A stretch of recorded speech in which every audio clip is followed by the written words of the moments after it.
Hi, it's me. Look, I can't help that Christmas is coming. Let's just rip the band aid off and be happy about it. I get it. It was just Halloween. I understand. Um, but the fact is that Christmas is still awesome. And I've had people emailing me wanting these patterns, so we're gonna do it. I'm gonna show you my three new Christmas releases, and we're gonna have a good time discussing them. They include some really awesome creatures, and I'm going to tell you about those as well because I think we all need to appreciate the awesomeness that is Australia and New Zealand. Yes, we're going to start with my pattern set called December Down Under. This is to please my Southern Hemisphere stitchers who live in those countries. And I'm just thrilled and delighted. I mean, my sneak peeks have been getting a lot of excited comments, which makes me so happy because many of you helped me with this project in trying to figure out what themes and elements to incorporate into a hot Australian and New Zealand Christmas. And so let's dive right in. That's the first pattern I'm going to show you, and then I have two more to reveal. So let's do it. Here are the two that I've already shown you in previous videos, and we talked about the creatures, right? The kookaburra, which I learned I don't say correctly. I'm pretty sure that's how people in my region say it, the kookaburra, but someone who knows better said I say it wrong, that I should say kookaburra. Is that right?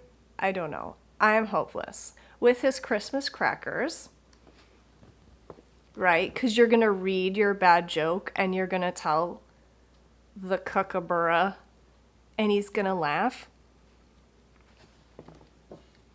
Okay. And the cassowary. Thank you to the stitcher who shared her pictures of the cassowary with his babies crossing the road. Adarbs. I died. Some quick notes on these patterns before I reveal more, just to torture you. They were finished by Helen D, and she did an absolutely fantastic job. I love them.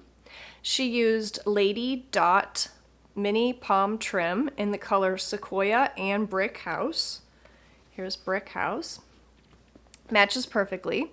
And they were also stitched using three colors of Cottage Garden threads because I had to use these. They're fantastic, and they are dyed in a woman-owned small business in Gippsland, Australia. So we had to do it. And Katie from Cottage Garden was just so sweet in showing me her business and how they run it. And I can't speak highly enough of this company. Love it. So I have some floss packs available for my North American and Canadian customers that you can order from me. They do cost a little bit more than your normal overdyed cotton. However, you get more. You get 10 meters instead of 8, and they're pre-cut strands. The packaging is really cool. I'm not going to untuck one, but there's instructions on the back. I loved working with these. So I use raspberry pickle and Murray pine. I love Murray pine. And I want to tell you a really cool thing about Cottage Garden threads is that the colors are dyed so that when you're using, especially a highly variegated, does this annoy you? Because it totally annoys me. That the variegation isn't the same on each strand. Well, they are on Cottage Garden. In fact, they've also mathematically figured out when they dye the threads to leave you some extra room for when you snip the end off. so that from strand to strand, the variegation is completely even. So smart. Love it. Okay, there's my threads. The last note is that I stitched them on 28 count. I did not stitch them. My lovely model stitcher stitched them on 28 count green sapphire linen. I don't know why that took so long to get out. Also readily available in Australia. I tried to, in every element of this, make this easily accessible to stitchers an ocean away. So I've been told that Zweigart fabric is readily available. However, you could use whatever you want. Any green or blue I think would look fantastic. Of course, I think everything looks good on green and blue. Are you ready to see more designs? Okay, so let's just start out. Let's finish off Australia, okay?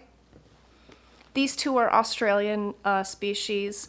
The last offering, specifically Australian representation, is this, which I hope you can tell, is a quokka. I hope I said that correctly. And a platypus. I don't think quokkas normally ride on platypuses. Pretty sure they'd be opposed to that. But these two are late for a holiday party, so they're cooperating. Adorable. Okay, so I want to tell you a little bit about the quokka. I had never seen one of these until about 5 years ago. I ran across them on Instagram. Instagram has changed my life in many ways. Some of them are positive, some of them are negative, but this is definitely in the positive because I had never seen a quokka before. And what I love about these little creatures is obviously the fact that it looks like they are smiling. They are the cutest things ever. Actually, if you run across them, they're kind of used to tourists and you can take selfies with them. Get out of town. Like, I'm all about that. I mean,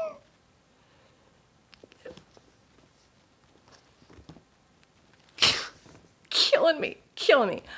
They're about the size of a domestic cat. They are a marsupial, super cool. So like a kangaroo and a wallaby, they have that pouch for their babies. They weigh anywhere from 5 to 11 pounds. They are 16 to 21 inches long, and they're super cute. They live in Australia, and they just make me happy. The platypus. Another thing that I learned that I never knew about the platypus until probably 5 years ago is that the platypus is actually a venomous creature. Did you know that? Because I totally didn't. I'm sure you've seen one before, but I will show you their lovely picture. Southern Hemisphere stitchers probably have known all of these facts since they were 5, but I haven't. So here's a platypus. I've always loved the platypus, obviously because it looks so funny and wonderful.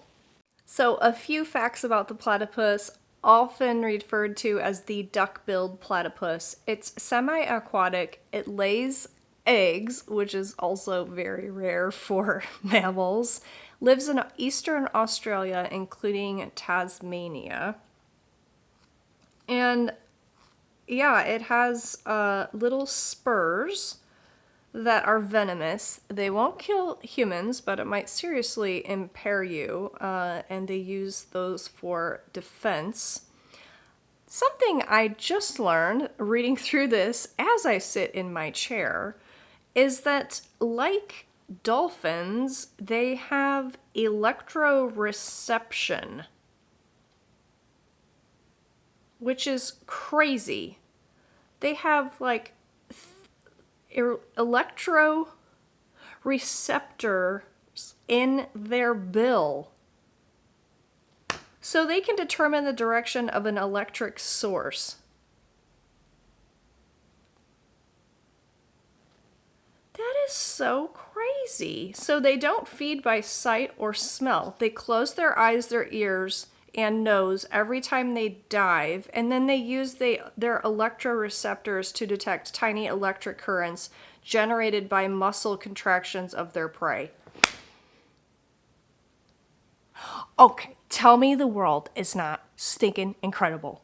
Moving on. Okay, so the set has 2 ornaments specifically for the kiwis in my audience, and I just want to say this does not do your region of the world justice, and I feel almost apologetic, and there has to be a December Down Under too, because, I mean, your birds in particular completely stole my heart, and I want to make more. We'll just put that out there. Of course I did a kiwi, I had to. And here he is. He's grilling. He's grilling on the beach because that's where a lot of down underners spend their Christmas. And this is how they cook because it's the summer and it's hot. So let's grill us up some food. He is standing on top of his grill, which is all decked out for the holidays, cooking some food. And many of you told me about the delicious food that you eat on Christmas Day, and I'm jealous. Sounds better than my winter food. So let's talk about the kiwi. And put him right here. I gotta show you my big old bird book by Tim Flack because he has an amazing picture of a kiwi. Here it is. The kiwi. So kiwis are the smallest living flightless birds. There's something about flightless birds that just like gets me. I don't know why. They like are this segment that seems like even more precious. Yes, kiwis are the smallest living flightless birds. They are endemic to New Zealand, so they are special to New Zealand. Something interesting about the kiwi is that its egg is one of the largest in proportion to its body size. So its egg is up to 20% of the female's weight. If you had a baby that big, what would it be? Hey Siri, what is 20% of 150? 20% times 150 is 30. 30. That would be me having a 30-pound baby. That 20% is very serious, I'm sure, to the kiwi mother. So New Zealanders refer to themselves as kiwis. It is not an offensive or derogatory term. It's viewed as a symbol of pride and affection for most people of New Zealand. Kiwis are awesome. And I love that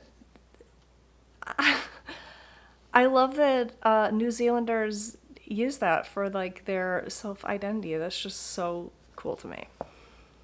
Okay, save the best for last. This one is my favorite.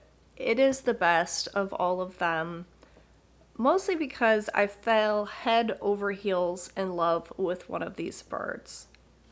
And this has 3 New Zealand Christmas elements in it. The first being the tree or bush that you see represented here, which is a New Zealand Christmas tree, whose name I'm going to butcher now. The Pohatukawa tree, and I'm sorry for hurting your soul, is a beautiful tree that blooms with these big red blossoms around Christmas time. Here's an up-close look at how the flowers look, which is why I used some backstitch. I think they look pretty good. In that vibrant red and pink, absolutely gorgeous. The 2 birds represented are both flightless. Remember I mentioned that soft spot. This is the Takahē, and this is what he looks like. A gorgeous, vibrant swamp hen. Look at that. Oh my goodness. I would totally freak out if one of those walked across my yard. I mean, I would just totally lose it. Absolutely gorgeous. Look at their feet. Oh my gosh. And here is one with its baby. Could you just die?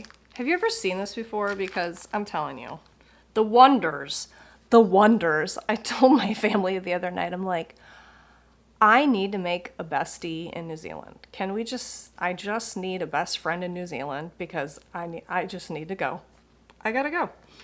So the Takahē are a flightless swamp hen. They are indigenous to New Zealand, and unfortunately they were hunted extensively and almost put into severe extinction. I mean, extinction is extinction. They were almost completely wiped out, but they've gotten a lot of help from scientists and conservation groups, and so they're now making a comeback.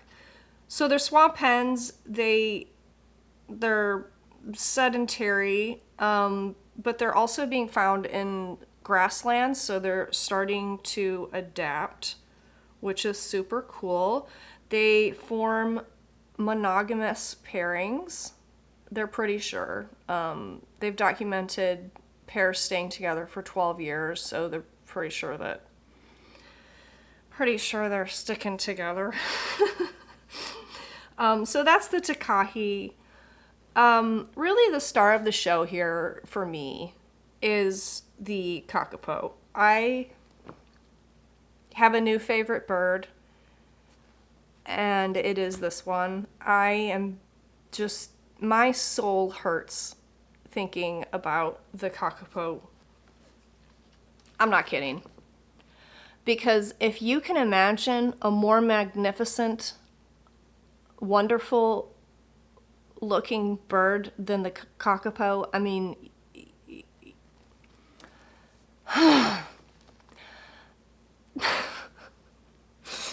so the KAKAPO is a parrot that looks like an owl because of his big facial discs. You would think this was a green owl. He's technically a parrot, but he's a green owl in my heart. And he is also flightless. And he is the most fantastic creature I've ever seen in my life. It is,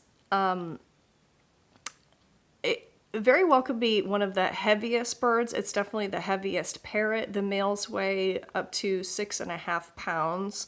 It also could be one of the longest living birds with a lifespan of up to 100 years.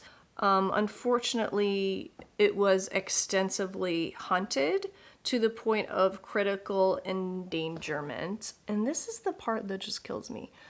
There are probably 250 left in the world, which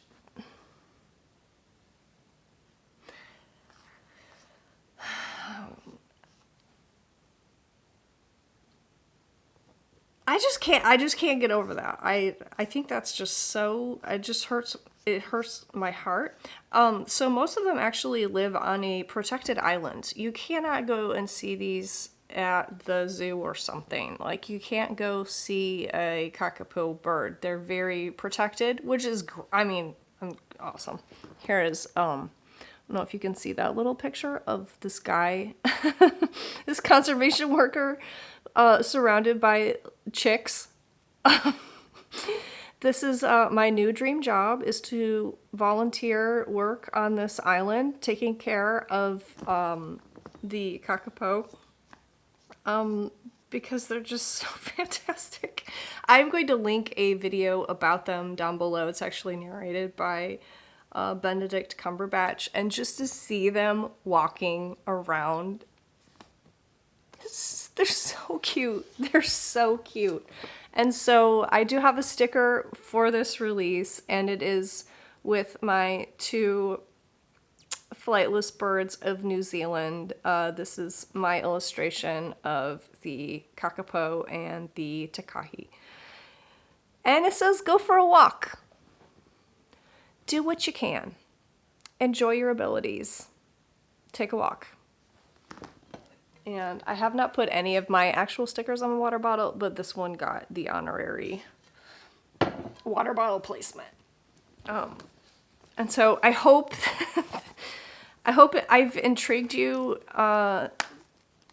to maybe find out a little bit more about the wonderful species in Australia and New Zealand. Down Under friends, you have so many awesome animals and birds to choose from. Obviously, I very much lean towards birds. I'm sorry that if I disappointed you by not choosing your favorite. I'd like to thank anybody who emailed me and helped me out with my selections. I definitely would like to do another group. Maybe even not Christmas themed, but maybe just celebrating more of your wonderful creatures because they are awesome. And I am sorry for my mispronunciations or if I've said anything incorrectly. I am ignorant and I am doing my best, and feel free to correct me in the comments. Here is what the pattern looks like, and you get all 5. So let's talk about my other 2 offerings for this general holiday season. We'll talk about my Cats in the Garden first. This is a series I've taken through all the year. Each cat has gotten a season, and they're in the garden, like they get seasonal blooms.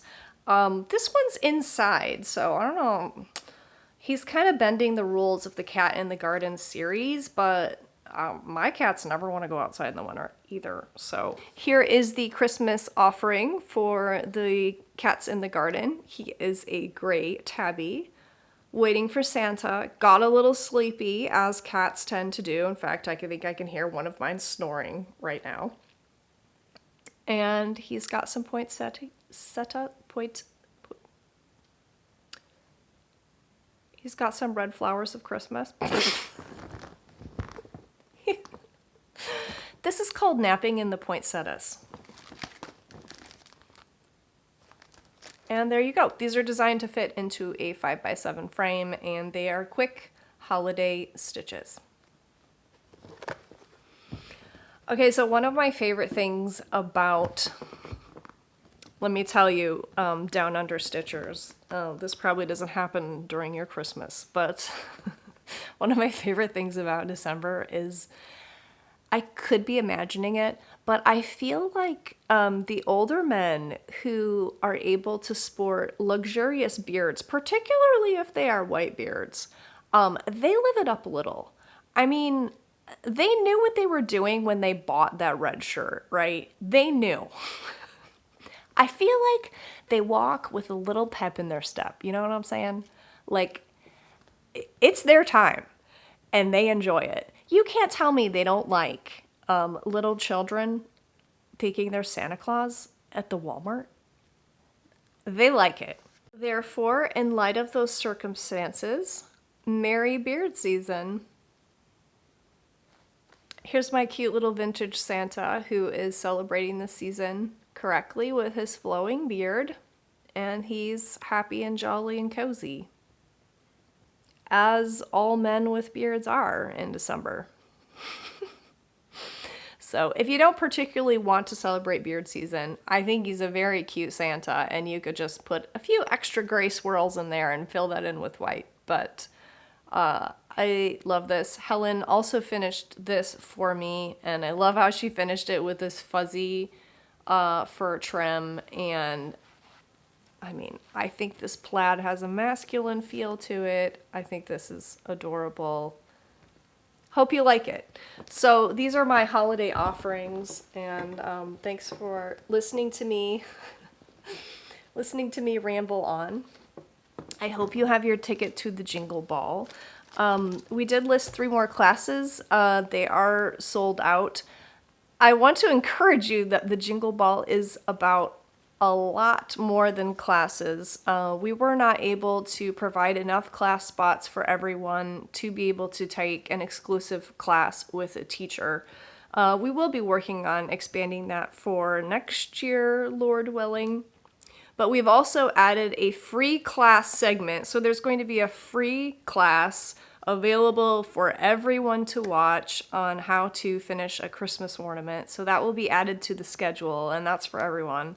But regardless of whether you want to take a class or not, the ticket gets you into all of the entertainment. You can go to the meet and greets for all 12 designers if you wish. You can visit the shopping with the 13 booths of shopping.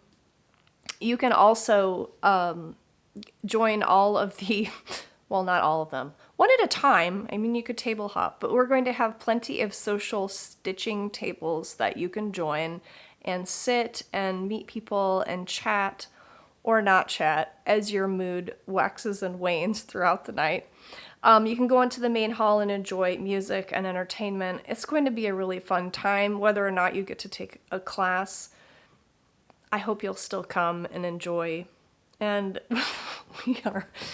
we are working. All 12 of us. 13, technically. All 13 of us are working very hard at making a very fun virtual event so we can get together and welcome the season in properly with some stitching. Awesome. Thanks for joining me. I hope you have a great weekend. Talk to you later, friends.